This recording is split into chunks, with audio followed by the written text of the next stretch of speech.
నాకు ఎందుకో ఇందులో ఏదో మర్మం ఉంది. లేకపోతే ఆయన చెప్పరు కదా! ప్రయత్నంలో ప్రయత్నించేవాడున్నాడు అంటున్నారు.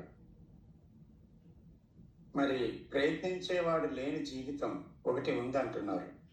There is a doing without the doer అంటున్నారు.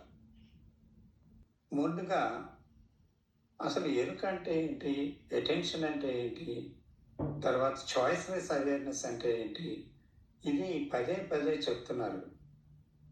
దేన్నైనా దుఃఖమైనా, ఒక భయమైనా, లేకపోతే ఒక పిసినారితనమైన, గ్రీడ్ అయినా, దేన్నైనా దాన్ని వదిలించుకోవాలని అనుకోవద్దు.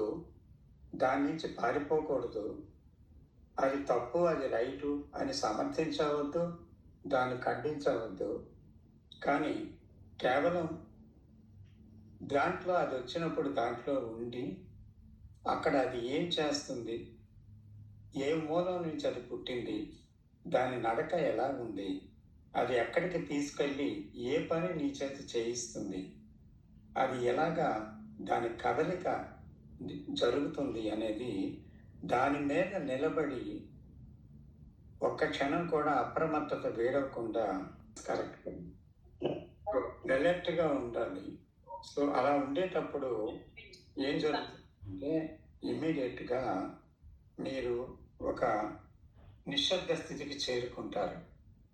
అప్పుడు చేరుకున్న తర్వాత ఆ నిశ్శబ్ద స్థితి ఏంటి అనేది, దాంట్లో పని చేయడం ఎలా ఉంటుంది అనేది మీకు తెలుస్తుంది.